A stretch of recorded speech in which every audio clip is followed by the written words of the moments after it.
beginning again. The reality is that we've got a context that sets the tone for our cultural upbringing, our social environment, and a number of things that actually affect how and where we relate. So the invitation that was sent out to African businesswomen leaders was to join me in conversation. And the backdrop is really themselves as the storytellers. They are women who are highly accomplished in their fields. They have at least 10 to 15 years, and I'm not going to say more, they will tell us how many years, because then women are afraid I'm going to expose their ages, and some are proud of it. But the reality is that we want to be able to bring in this idea of storytelling being a normal construct of how we live our lives and looking at how it influences and shapes the way that we think, what we're exposed to, and also some of the insights that we've gleaned. And so, my invitation this afternoon, I'm very proud and very excited to have a lady who I'm known. I think we counted, it's 30 years. Is it 30 with you? Yeah, 30 years. We met in 1994 when we Oh started my in uni. goodness. We met in 1994, in August of Yeah. 1994, in a classroom, in an accounting classroom in uh, Yes. in Botswana, where we were both first years in our BCom degree. Mm. I'm going to tell you how I met Grace and how I came to be her friend. And she's very welcome to share what that looks like. So I met Grace because I was one of those. The first thing I did was go right to the back of the class, not wanting to be seen or heard and just wanting to figure out this university thing. And there was this lady in class that it was an economics class, I think, because it was really packed. I think it had all the different Yeah. social It was sciences. an auditorium. Yeah, Mm. yeah, it was in the auditorium. And Yeah. there was this one student. So you've heard that in high school, you've got those uppity, raise your hand.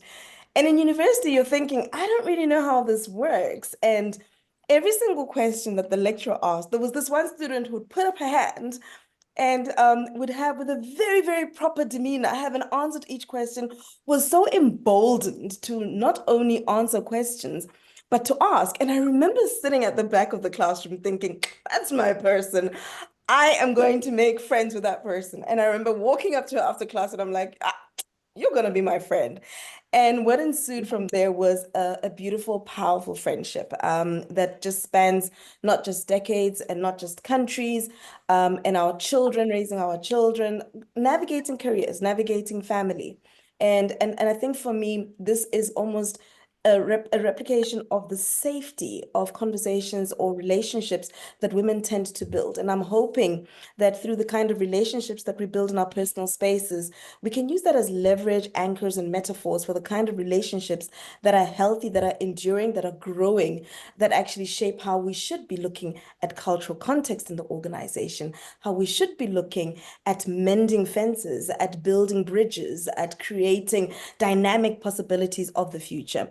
And that for me is the introduction for Abaxoxi, why it exists, how it's existing in this fireside chat format. It really is to bring to the fore some of the conversations that we have in a safe way, but it is also to bring to the fore a bit of the intimate outlook of some of these women that I have personally had privilege of meeting. And I'm hoping that in some way I can bring the essence of their wisdom into their room and help that shape how we look at the future.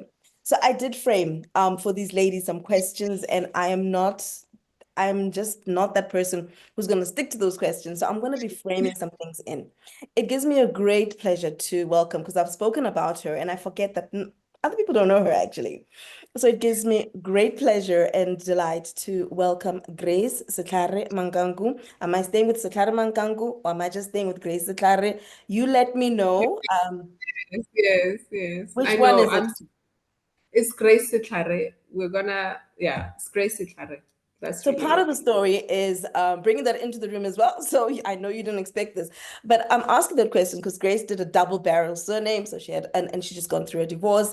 And so she's actually basically reclaiming her own personal identity by going back to her name, which is why I was just touching base. Is it Grace Setlhare Mangangu or is it Grace Setlhare? So we're going to Um, stick with Grace Setlhare. mm, Grace Setlhare is a leader in financial services in Botswana. She's had a illustrious career working in Botswana in the work of in this field of financial services, specifically banking, where she's had the opportunity to work in organizations and steer the ship from a corporate investment banking and also from a retail banking as a head in that area and in certain areas in terms of the regional perspective, which didn't just include a Botswana outlook. So she's got a depth of knowledge and insights in financial services. Her personality is such that I know for a fact that her clients possibly absolutely love her. She's got a way of bringing in her humanity into the conversation, which forces you to contend with, is this the right thing? Am I doing it the right way? Is this the best way? Whose interests does this actually serve? So it's with great pleasure that I invite you, Grace, and thank you for accepting the invitation to join me in the first fireside chat of Abaxoxi, the Storytellers 2025. Welcome. Thank you so much, Rehema. I really appreciate the opportunity and the kind words. And it actually brought a few tears to my eyes when you started talking about how we met. And that little girl that was so bold and yeah, extremely bold, and I would very talkative. And I just said, oh my, wow, we're gonna talk about that girl. We're gonna Yeah. talk about girl and how she knew she was, she was so bold and knew she could take on the world because that's how she'd been brought up. Yeah, we did the TED talk, and it I am forever grateful for the upbringing I had, the educational system I went through, because it made me who I am. It gave me that fire, that spirit of that I can be anything I want to be because I am able, not because I come from, I may come from some country, some small country with 14 million people at the time, which was Zim. I was born there. And then, but my father was from Botswana, so with only 2.5 people. But the courage I had and the conviction I had, wow. Yeah, so that brought tears to my eyes. Thank you for reminding me of that little girl, maybe that young woman, that bold Yeah. young woman. The bold young woman. I mean, Grace, I don't think there's anybody who will dispute my statement of how you used to come across. And me being that person thinking, I'm not the most talkative person in the room. That person there was such a delight to have. But let's talk about that boldness because I think that, while university was very defining for me, it really shaped a different experience of me. My high school was very tumultuous. It was very fearful, not very confident, not very outspoken, although I'd already started to work on that. University was a totally different experience where one came into themselves. And I think for me, perhaps what was really a marker for me was that you walked into university already with the things that I was perhaps looking and aspiring to be. And as I've grown in my career, part of what I'm appreciating is that we're a function of the narratives that we've consumed. And those narratives actually help to define and shape our perspective, our outlook, and our framing. So we know what we know. And if we don't know anymore, that's the circle that we're going to continuously walk in and walk around. So I'm hoping that you can share with us. And you've already started to tell us about your dad, the significance of education. I have the benefit of just seeing your TEDx talk, which I think the rest of the world will see in the next few days, which does go into this a bit. But I mean, for the purpose of this conversation, you speak about an emboldened, brave, young African woman in 1994, first year university, willing to ask questions, willing to put themselves forward. That's one thing you were always doing. You're putting yourself forward and thinking, why? Don't we have enough on our plate? Um, So willing to true. be Yeah. wrong, right? Willing to Mm, be wrong. mm, Grace and I walked around like tomboys, I think our entire university career, which came with a number of narratives about who we are and our identity. But what was your mm. identity? What shaped your identity? What are the narratives that you grew up with that were fundamental in framing how you saw the world? What were some of those stories that you heard? Okay. Thanks, Rehema. So for me, as I said, I was born and bred in Zimbabwe. My mom is Ndebele, and my dad is a Motswana. May God rest their souls. They both passed away when I was very young. But I was so blessed that I grew up in a home where and that I was told I could be anything. And every day, Rehema, I was told about how amazing I am. How, you Ninth know, born. I mean, did your parents keep this up for all nine of you?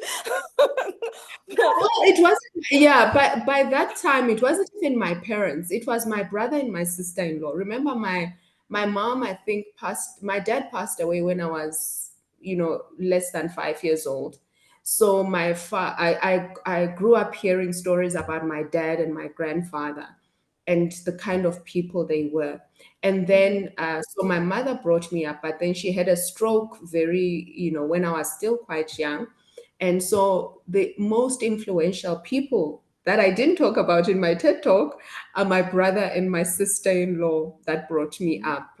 From the time after my mom had a stroke, we lived with my brother. We've always lived with my brother. Then he got married, and my sister-in-law, wonderful woman. So those are the people I grew up with. I was consistently affirmed and told about how great I am, how beautiful I was, and that I could be anything that I want to in the world. And then I also went to schools that actually exposed me to so much. So in Zimbabwe, the primary school I went to, I played almost every sport. There was no free day. I sang in the choir. I I acted. I was in all productions. I was a prefect, in primary school. So already I was leading. Getting to fast forward to high school, similar situation. I played almost every sport: netball, tennis, squash, hockey. I was in Toastmasters, so I spoke, I could speak well and I could carry myself. And, so I had that decorum. The only thing I failed to learn to do was swim. I was I gonna still say, I think I mean, even in primary school, I just could never swim. If there's one thing I have to learn how to do is to swim. So that was the kind of environment I grew up in. And also we were in Zimbabwe, you were thrust into leadership at a very young age. So as a prefect, you actually participated in decision making in the schools. And there was also that respect that you were afforded, because it meant that you were mature, you were trusted to help the leadership of the school run the unit. So that it started early. So high school, as I've said, I think this one is also important. I was once again I was a head girl. The same time when I was a head girl, I was the junior mayoress of Bulawayo, which meant that there's a city council that is made up of different students from different schools.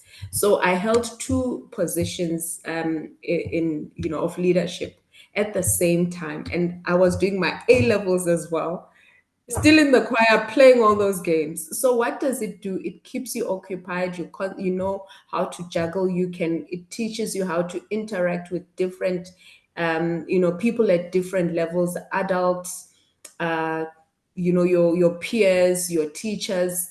So I was exposed at a very young age, and to be bold, and you were listened to by virtue of who you were. There was never ubua thata, no. Bahulu, the elders are speaking now. There was never that. So that is the kind of environment, Rehema, that shaped the woman you met at university. And I must say, when I got to, and yeah, another crazy story. You can imagine that person coming into Botswana. I insist I want to go for national service. I insisted. If I hadn't gone for national service, we would never have met. That's So I right. insist I want to go for national service. And I want to go to a village. I don't want to go to town. I even protested when they were going to take me. I think they were going to take me to somewhere just near Gaborone. Mhm. And I caused a ruckus. I Why? said, I'm not going there because I I mean, most wanted to people go and wanted to experience. be in the city. I wanted to immerse myself in the Setswana culture because I didn't speak the language. My demeanor, everything about me was not a Motswana, It was but foreign. I wanted, yeah, I was very foreign. I Mm. wanted to learn. So I insisted. My brother was even called that your sister because our the orientation was near the place where he had his surgery. So he was Mm. called and said, please just take her there. Ish, you know. So yeah, I was shipped off to a village and yeah, and immediately because of my confidence, I would speak broken Setswana to those elderly people. And I made friends with all the elders. I was always invited to come and have lunch. And people would say, Grace, are you not afraid for law? You know, they don't know me from above. So those are, yeah. So the stories I told myself, Rehema, were exactly what I was told, that I can be anything I want to be, and that Mm. you must be, that we are all innately good, Mm. and you treat people the way you want to be treated. And yeah, so when I left high school, I knew I wanted to conquer the world. I wanted to save the world, and I was very clear I wanted to be a lawyer and defend people. But yeah, as luck would have it, my subjects did not favor law, so I didn't qualify to go into law school. So accounting was for me. Yeah. Wow, Grace, that is not just so rich, but it's also, for me, it's illuminating and it's thought-provoking. I think when you raise the reality of, you did used to speak about your brother and sister, because that's the only reason why I know that there was a town called Potgietersrus. Yeah. Um, and I think what you raised was the idea and the element of your environment actually being what it says it should be. So the idea that we speak about what children need to be exposed to, but what I'm hearing from the education system is exposing children to as many experiences as possible. And I think that's so relevant because then you don't know what you want. You don't know where you're going to end up. And I think one of my frustrations in a local education system is the choices that the child is making without that kind of exposure, without a process where the multiple skills and talents and have been um, are accessible. And I guess my lament is that in the context that I live in here, it comes at such a price to have your children exposed to multiple disciplines, and to have your children to participate in different things. It requires quite a lot of the parents. And I'm hearing that you weren't necessarily raised by your parents, but by your brother and your sister-in-law. How much of this was factored into the education system, and how much was it about your own family and what it did? Because I want to distinguish between, is there a systemic thing that's in place that facilitates what we're experiencing? Or is it family choices and an independent will that actually pushes and gets it done? So how easy is it for people to be able to have that kind of exposure back when you were growing up? Thanks for that. It was actually, for me, it was actually quite possible. And also there was access. When you immediately said you spoke about how expensive it's become. Mhm. So back in the day, I went to what you would call in South Africa a Model C. So it was a government-owned school, Mhm. but English medium, right? So you still had that. It was just post-independence. So the rot unfortunately had not set in, right? And that's the truth.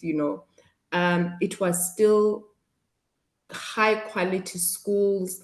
You still had everything that you could find in any of your private English medium schools. So the schools were very deliberate about exposing children or their students to that. So there was that great quality. And also when I look at what did I want to talk about? Yeah, just the level of activities that one was exposed to. It was uniform throughout. But I must say also the leadership in the schools mattered. Yeah. So if there was also that strict adherence to rules, there were boundaries.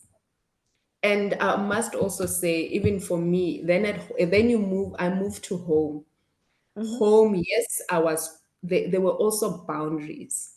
So boundaries were created. Yes, I was loved. I was told I could be anything, but there was also that that freedom or that exposure came with responsibility. That there's a certain expectation that to whom much is given, much is also expected. And that is also what the schools had. There was a lot of charity service that you needed to do. And it was an expectation. And I think to me it goes both ways, because I don't think maybe all the your family construct sometimes may not allow you to be as involved. Maybe Yeah. some people needed to get back home at a certain time because they've got chores that they needed to do. Yeah. Whereas Yeah. Grace didn't maybe have to do that. There was a helper that was at home. I didn't have to go on buses to be, because there were people coming maybe from the townships that were going to that school. They had different responsibilities, but maybe I didn't. So I must say, yeah, I was privileged in that manner, that I was really allowed to be a child and to explore and as many of my capabilities as possible until I find. And there was no pressure to also say, this is who you are. You are defined by this one thing. No, I could be an all rounder. Yeah. And Yeah. there's permission to be. I think that's such a gift and a blessing to sit with. And I mean, those of us who experienced you can attest to, oh, okay, finding emboldened women and actually coming from a very liberal, I come from an extremely liberal context and background and education. And I think the one thing that I can actually also appreciate is this idea that within the system of the school, there's things that I didn't have to think about because the system actually factored it in. So my parents didn't necessarily have to deliberately. So it was part of, I guess, the privilege of one space that you occupy that you haven't thought about it. So it becomes natural as opposed to not knowing about it and therefore having to find out about it and therefore having to factor it in and fit it into a universe that perhaps hasn't got that at all, right? And so I guess that for me also speaks to the level of curiosity. If you've got a lot that is available, I mean, how does that shape Mm. your curiosity? Are you curious or do you take it for granted? What did you imagine you would be? I know you said that you wanted to be a lawyer. What was your view of the world? Like, if you were to sit back, back then, if you were saying 50, we were like, that is so old. That is so old. Yeah. Now, what did you imagine? What did you imagine now to be when you were young? Based on the stories that you had, or you Yes. Oh my thought, God. Yeah. You know what? I wanted to be, I actually never imagined myself married with kids, hey? I was just a very independent. I wanted independence. I saw myself as an independent woman. I guess maybe it was a given that maybe I'll get married and have kids, but it was never like, oh, I want to have you know, this white wedding and what. No, I was like, I want to be able to take care of myself. mhm, I want to be independent. I will pay my way. You know me, I always pay 50-50. So this business of a man taking care of me, it's a foreign language. And mhm. yeah, I need to learn it. Can I someone was gonna say, go on a date and not take out a purse? So yeah, so the way I saw myself was, I really saw myself in leadership. Mm, I can't say whether it was in banking or whatever. Like I said, I saw myself as a lawyer, probably fighting human rights. That was another thing. I really felt I would be fighting for the underdog. I also saw myself in government, hey?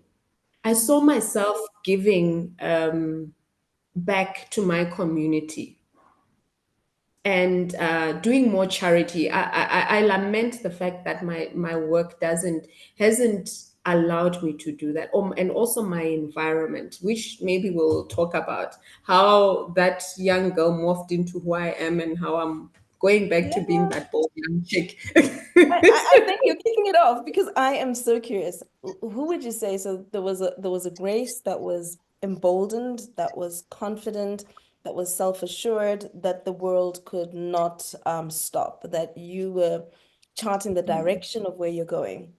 Let's fast forward to 2025. Who is Grace today? Right? And what's the reality of the story that you have? Yeah. So who is Grace today? Grace today is almost rediscovering herself. Grace Rediscover. today. What happened? How'd you get lost? What happened? Well, let me tell you, I started getting lost, even though I didn't lose myself much. I started getting lost at UB. I realized I was fat when I was at UB. I didn't know I Explain that. was fat. Well, I I knew I didn't was know fat, I was so you talked fat. to me about. No, you didn't, by the way. You were No, so I was surprised because people used to call you big, and you were like, you have an amazing body. You've got like the fat. typical, like amazing African woman body, which is like, healthy on the breast. Grace does not have a waist, but absolutely flat stomach. And then she's got hips that just come out just so. But in an environment that was edifying a particular, brand of physique, you were on the bigger side, right? And so is that what you Yes. mean by your discovery that you were fat? So the language and so all of a sudden your social construct changed. Yeah. I thought, and I guess because at that time I wasn't playing sports anymore. Remember, I was a Oh, sports person. I yes. was playing sports, and I we ate well. My sister-in-law is an amazing cook, so baking and my late sister was also a baker, so we ate healthy food. And so, but because I was always running around, I cycled to school, and all of Mm. a sudden, I am just always sitting down. I'm not doing as much sports. I didn't play sports. At UB, we didn't play sports. So I'm No. finding a certain evolution began, Zala, and where I now, okay, I'm big, okay, but okay, fine, who cares? I still had that cockiness, that confidence, and then I go and start working, Mhm. and yeah, I still continue. I'm still bold, and actually, and the environment you're in actually complements who the stories you tell yourself as well, Okay. So, because you can have these stories, you can have all these stories that you carry with you, but you need the right environment for those stories to grow and take root. A human as human beings, we also need mm, affirmation, but also at that time I don't think I had learned. I knew I had, you needed to also have that inner strength and your ability also to dig deep and also affirm yourself. That wasn't. I didn't have that capability yet.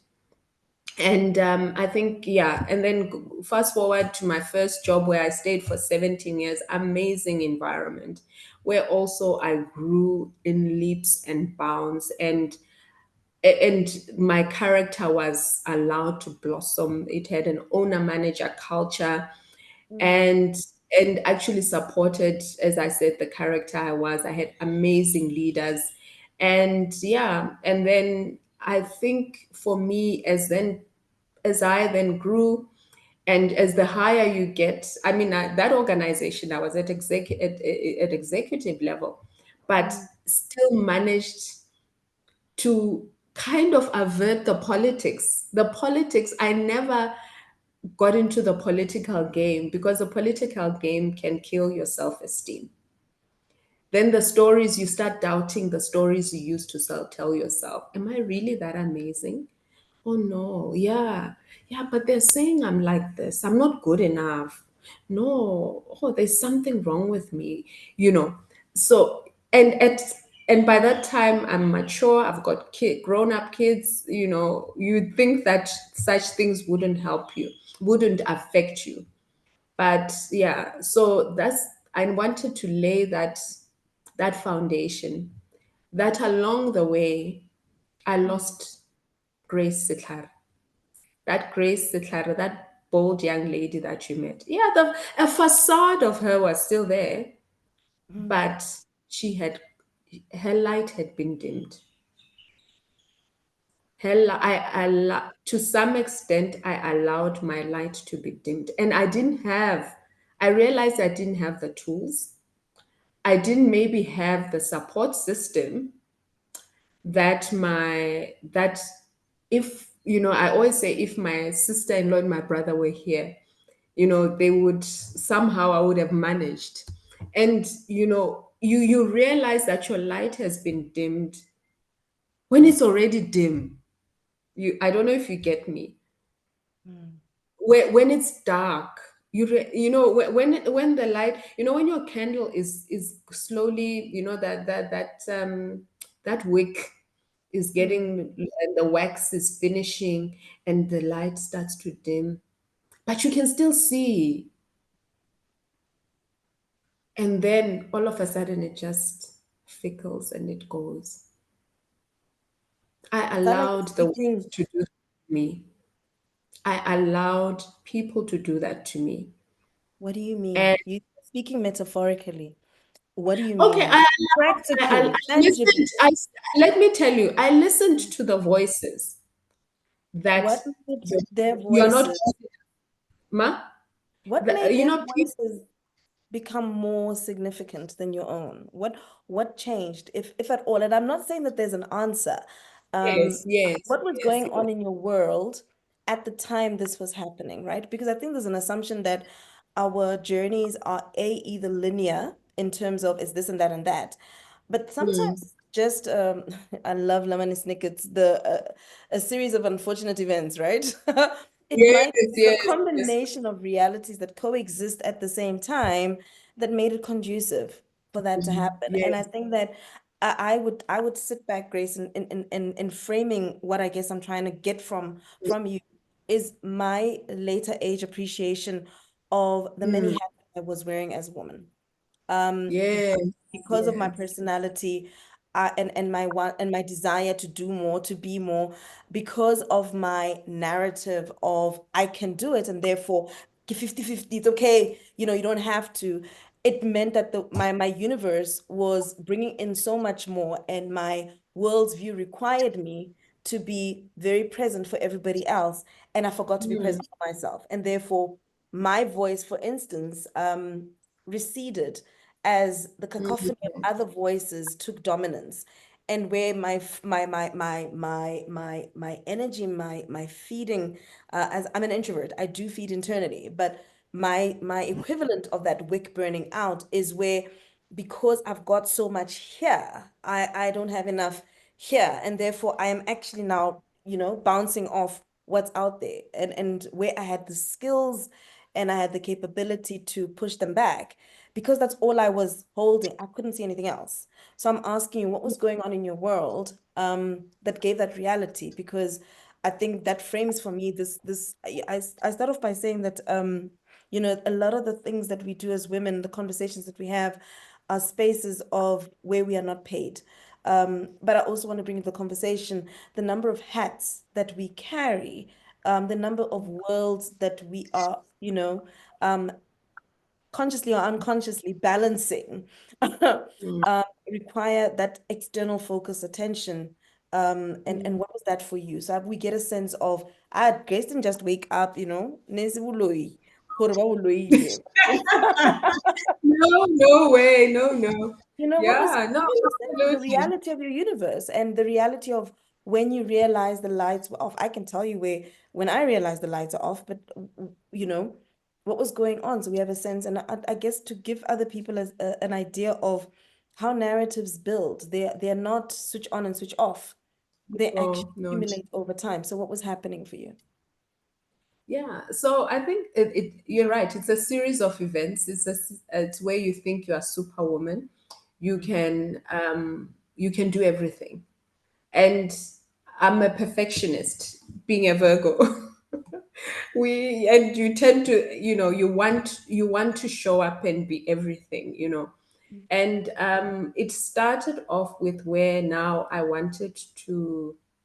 I was working crazy hours, and I was looking after three, how many, one, two, Zambia, Botswana, Tanzania, yeah, three countries. And where, it was like almost nonstop. Trips would come Sunday, Grace, you have to be in Zambia, you have to be in TZ or whatever. We need to be in SA. The head office was there. And I would go. I would be always on my laptop. And you don't realize that your body's taking strain. You're busy giving of yourself. And because you've allowed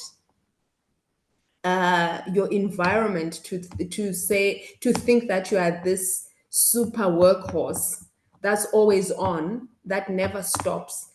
Mm. I would sleep with my phone next to me so that if an email comes in, I would quickly go in, respond to it.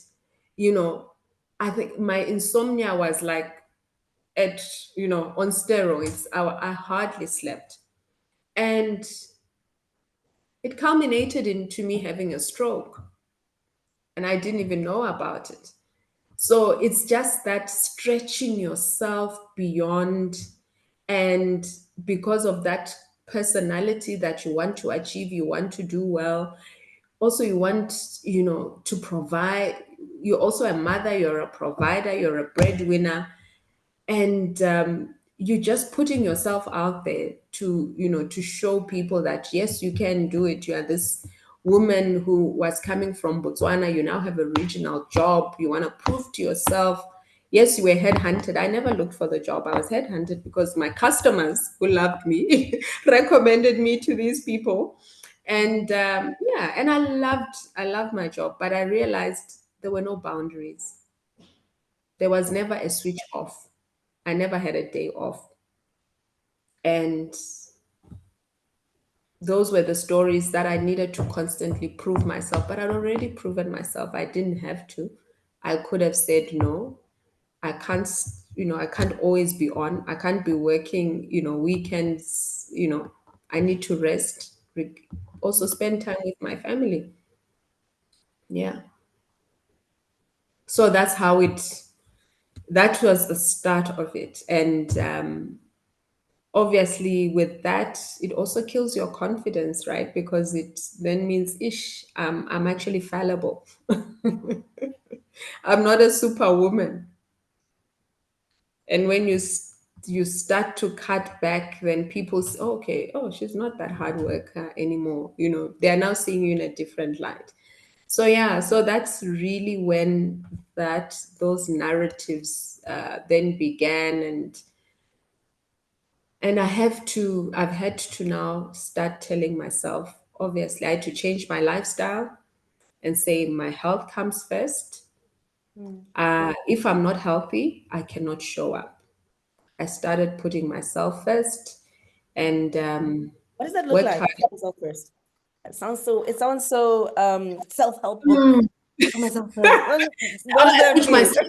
Oh my goodness. Oh, it just means, for me, in my context, it means, or it meant that number one, I need to make sure that I am okay. And at that time, I was only looking after the physical, by the way. I hadn't even gone to the emotional. I said, I need to fix this body because this body is not serving me. The stroke wasn't because of anything but stress, because it never rested. The body was not resting at all. It was all here. And, there was no blood clot or anything that was blocking some artery. No, it was all in the mind. So, but I was also overweight because of the lots of traveling that I was doing. I just was not eating healthy. So I needed to change my life. So I started, it meant that I now need to take care of my health. That scare told me my mother had a stroke and she died. Remember, I've also got a history of hypertension at home and all this. So I've seen the movie. She died in her early 50s. I was in my 40s at that time. So I needed to change my life and start looking after number one. Started slowly, diet, running, and over 7 years, I was able to get at least start having the kind of health, a healthy body and being a physically healthy body that I was proud of, that I was happy with. And this, and then, yeah, then in what was the other one? In 2022, I woke up one day towards the end and I said to myself, I've taken care of my body, but I'm not happy. Is this what my next 50 years are going to look like? The next half of my life? Is it? I'm not happy in my marriage. And I need to start at least looking after myself from an emotional stance and give myself a chance to find love and have my fairy tale. What a fairy So tale now. why not? No, The no, fairy I'm tale. asking. I Yes, mean, I this want is a very, it. I mean, I want to listen. fall in love. I want to fall crazy in love. And with my old man, monna mogolo wa me o lekanang le nna. You know what? Let me tell you another story I told myself when I was in tears. I would pass this, or when I was going home, I'd pass these old ladies and old men sitting in the late afternoon, yan, sitting outside the hut. The lady is sitting on a mat. Hmm. The old man would be sitting on a stool. They're having afternoon tea. That was the most beautiful thing for me.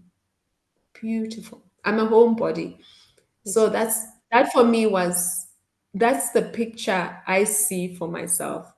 Hmm. I want, I guess for me, it's the yeah. magic, right? And I think that there's a Mhm. beauty in that. You've Mm. always been romantic. So, the idea that you've had a journey about romance and it didn't work out that way. It didn't kill. Mm. It didn't kill your idea of romance. It doesn't kill your No. desire for romance. Mm. You Mm. speak about an awakening of moving from, appreciating. I mean, you've done amazing work on your body. You are such an inspiration. You Mm. moved that and then said, actually, but I'm not happy in relationships. That's not a popular thing for women to say because, especially, and I'm going to raise this, is that was there abuse? No. Did he hit you? No, Because this is the question one get never. a black woman gets asked. Did he hit you? Did he cheat Did on you? you? Mm. No, never. What do you Never. mean you were not happy? What do you mean? I mean, Exactly what I my thing. Yeah. This fairy tale, what do you mean that you were not happy? And I mean, I guess it's unpacking happiness, right? And I think mm. the way I've heard you and the way I'm understanding is to say that you wanted more than what you had. And I guess Mm. the beauty for me is giving yourself permission to desire what you want without having to validate it. So this is not even a question of what do you mean and explain it for us. I love that statement that it's not what I wanted. And the possibility and the narrative that you're creating, I think it links back to your childhood where you say, I want this, and that's okay, without having Mm. to into any other construct of how we believe it should be. I'm loving the joyful youthfulness in terms of outlook of the fairy tale I'm coming through. So it tells me that you're actually starting to define dreams again, but you're also in a very different life stage, right? Mm. What's the narrative that makes that possible? What's the reality of your home life that perhaps makes that transition possible? Would you have done this 10 years ago? What was the reality of you and your children? What was the real story at play? Because I don't want us to be looking at these things in isolation and saying, I just woke Mm. up one day and saying, but there's some realities. Why did you stay in a narrative that wasn't comfortable? What were some of the actors that were part of your story that were a significant part of defining the story? Yeah. I'm a Christian. I grew up in a highly religious family. So that in itself was a huge barrier and failure. Divorce is seen as failure in our culture, and that's what we're all taught. And from a religious point of view, marriage is for life, and which is true. Mm. And that's the expectation that once chosen, you've chosen. And there's also this narrative. Some of my friends would talk about hore musadi unama maoto. You sit down and you stretch your legs on the floor. That's it. And that a home is because of a woman. Musadi Mm. kelula, and therefore you must make it work. You must put in the effort. But also, it's unfair to, like you said, there was no abuse. Great, amazing father, right? Amazing, amazing father. Loves his children. Is very involved when I was working outside the country. Picks up the kids, makes sure that goes and eats with them at school. At Northside they'd have these tables, and he's the one who's going there and eating lunch with the kids. And very, very good father. But that's where unfortunately it had ended. We no longer, we also, unfortunately, in our lives, we end up, you know, right, this, as you grow, you change, you have Mm. different needs and wants, and we don't see it immediately. Sometimes, if you're not attentive, by the time you realize it, there's a chasm that has formed, Mm. and one of you may not be willing to. It's so big now that you can't cross over, you can't mend it. And that is where I think for me, I found myself and I said, I can't do this. And I actually went to church, Zala, where, because I made the decision, my family was like, oh, no, no, what was wrong? Because I also had counseling that said, don't go and tell your problems to your family, because then they'll take sides. So I never Mhm. ever told my family anything. If And we hardly really also had issues, right? So I went to church and actually spoke to God and said, you know what? Please, I couldn't do it anymore. Please forgive me. Please Mm. forgive.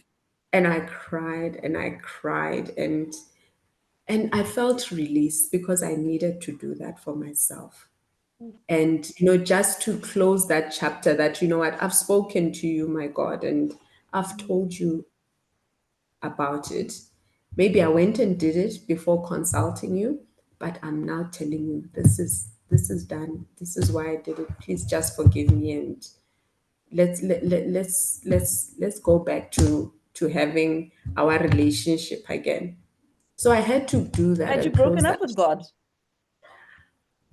I feel like I had, maybe. I wasn't talking to him as often. I thought I could handle things on my own. But I found that I needed to go back and find my faith, Mhm. and and that has been such a help. And it's part, because even in my youth, Zala, that was me. I've always been a great believer, and walked with God in everything I did. And I'm back there, and I'm loving it. I'm enjoying the person, uh, being Grace Setlhare, that bold person, and being very categorically clear about what I want, and being chasing my dreams. And I'm doing things that, yes, I blame myself in. I could have done them, doing investments for myself, so that I can, build wealth for my children and myself. I'm going to hardware shops, talking to those men. "Ke re ke batla semente." I bought my own car for the first time, and a year and a half ago. I'd never done that. Yes, I bought Mm. cars, but I never went and chose it. There was always someone with me. What do you think? Do you like it? So I had to. I took a car for service for the first time last year. Sure. Huh? I never did those things. I had to fix a gate had broken. I needed to find my motor wasn't working. I've had so many amazing experiences, and and I can now talk to these guys who fix things, and carpenters, and I'm building apartments with crazy builders, and I'm telling them and I go there with my pearls and my boots, and yeah, we have words. So It sounds like yeah, a rebirth, right?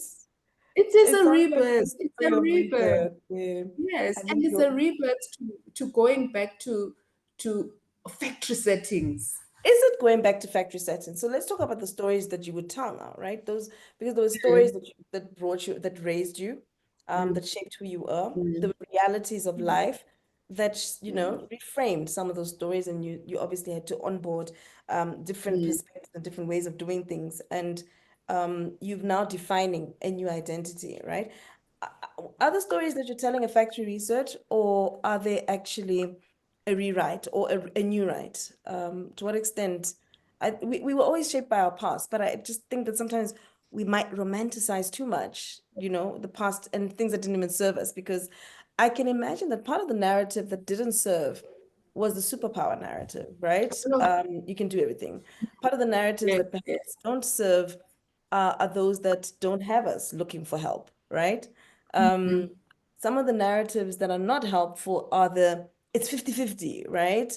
Without mm, appreciating what that actually means. So when you mm. say, you're at this point now, what are the new narratives that you are actually appreciating? And that if you had the opportunity, and you do, obviously because you got children as well, but if right now you're speaking to other people who are appreciating what I'm loving from this, it's not a linear journey, it's just so many things coming in. What would you share some of the key stories or framings or outlooks that might be helpful for somebody else who may be navigating either something similar or is a parallel, that just adds value and perspective to somebody's lived experience? Yeah. I think, well, some of the stories I'm definitely telling myself that I have boundaries. There are certain spaces I didn't, previously everything, me, I did everything, but now there are boundaries. I prioritize things, and I just don't say yes for the sake of saying yes. So I've really laid down very strong boundaries, Mm-hmm. and I now have quiet time where I digitally disconnect. What does that look And like? thing that's when I don't I actually do I touch my phone, but I don't respond. I switch off notifications, messages. I'm just present. I'm with my kids, and reading a book. I'm reading my Bible. That day or those 2 days, I literally switch off. And yeah, it causes panics in my with my close knit friends and family. They worry because I was this always on, always willing to be going to places, but now no, I'm not. And so for me, I'm innately an introvert. Mm. I think I'm similar to you. I feed off when I'm around people. You would think, oh, Grace is so loud, is boisterous and whatever. And I'm always kind. I'm a hugger. Oh, hi, hi. My kids say we can't walk with mom on a street Yeah. without 100 people greeting her.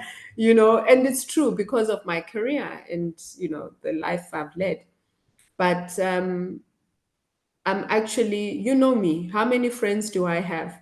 Less than, I think less than 10 real friends. Not two Yeah, hands. probably, yeah, 10 is even a lot. I think it's probably, yeah, 7 or so people who I intimately talk to. I let my guard down, very few.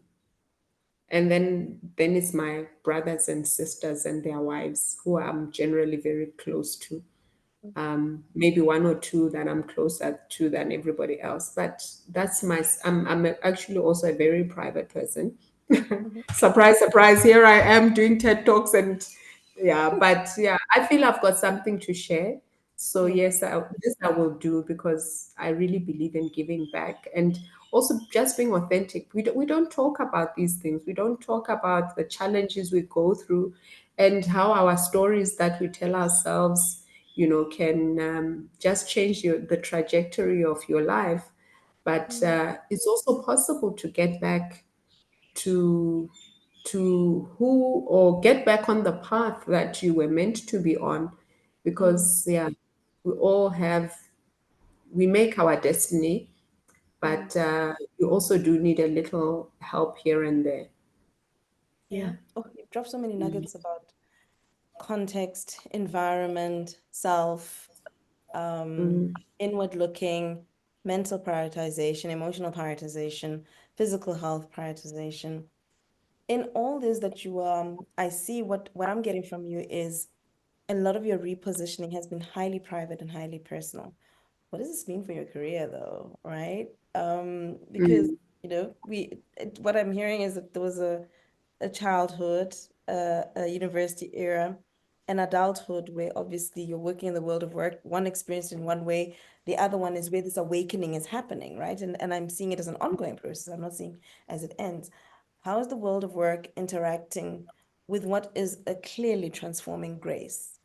And what does this mean for you going forward? I think the work of world is fine. The work of the world world of work probably finds me as an enigma, Mm, because this person is the person that this person is becoming is very different, mm, and maybe from what they imagined. But for me, this is the future Grace. This is the future, the Grace Setlhare that is going back to change the world. mm, This Grace Setlhare wants to leave an impact in the world, in Botswana and and the world. That's why I'm opening up myself to Abaxoxi. I'm opening up myself to TEDx. I'm going to open up to myself more to other women initiatives. And I'm clear it's about women, because we do need to change the narrative out there that women don't uplift each other. And also, I want to change the narrative, Sala, that I don't like the world of work that I'm in, that is mean, that demeans people. That because if you have a certain decorum, you need to be nasty, you need to be mean. That's not my world. mm, One story I consistently told myself was, I will be a leader of integrity. I will be an empathetic leader that listens. I don't know how to, when you see me angry and shouting, you must know that things are falling apart. But you will always see this calm demeanor. mm, And it's not that I'm not unhappy or I'm not moved, but I preserve my energy. you know, I ask myself, what will it do if I do that, throw my toys and what, insult people and be rude? What does that do? Does that motivate someone, or it actually kills their spirit? Why would I want to be a spirit killer? I don't want to do that. I want to be a different type of leader. I'll be tough when it needs to be tough, but I don't need to kill your spirit as I try to work with you for us to achieve. So I don't want to be a nasty leader. I don't like politics. I don't like all the funnies. Yes, it will happen. I'll have to play along, but that's not who innately I am. I just also want to show people that you can be a good person and also really lead significant sectors. mm. Yeah, I'm looking for something bigger, Zala. I want to change the world. And I don't doubt that you're going I to want do that. to change the world, and I'm going to change the world. That's my conversation with God right now. That's the narrative I am I am purporting to my God and to myself. And yeah, that bold Grace is back. We're loving having you. We've loved every part of your journey. That has evidenced, the kind of strength that that particular era or phase has required. We love the showing up authentically, which has allowed us, I think, those around you, to also step into authenticity and be who we need to be. I'm loving the storytelling, the ability for us to bring Mhm. the side of us that doesn't require, I think you said, the facade of business, and take away from the fact that we're human at the end of it all. We're figuring it out. And that's what I'm hearing from you. Like the stuff that I'm figuring out doesn't take away from Yeah. your acumen, your ability to do your job. But I think if you start bringing more of a holistic lens of African woman, how she exists, what she's thinking about, what she's contending with, I Hmm. think we are able to bring a little bit of ourselves to the work in a gentler way. Thank you so much for joining me on Abaxoxi, the Storytellers, episode 1. Yes, it's been an hour, believe it or not. I know I've got a couple of people on the call, so I think, in the spirit of, I know that we contracted in for an hour, but if there's anybody in, who would love to come in, put your voice in, this is how the conversations are gonna go. Fireside. We're not looking to be too clever. We do our stuff at the office. We know what we're doing. But I guess Ooh, just connecting with each other and having the conversations, the yeah. conversations that, shift our lens, but of conversations that allow us to appreciate we're not alone. We're not alone, and our stories matter. And maybe before someone, if there's anyone who wants to come in, I think this just takes me back to, growing up, how, yeah, we maybe had TV, but you didn't really watch it much. Yeah. And then everyone just sits around the, you know, the sitting room or wherever, or the kitchen, and everyone just, you all just start telling stories. Oh my God, this is what happened. Oh, this is what's going on. And this is how I felt. I felt like I was sitting across from ladies, some friends, and just sharing and imparting our experiences. And thank you for creating such a wonderful space. I'm looking forward to one day having this, like, a literal fireside and a bunch of us sitting around that fire and saying, whoo, adulting. Whoo, my Yeah. story has. Let me So yeah, tell you. thank Yeah. you. Thank you. Thank you.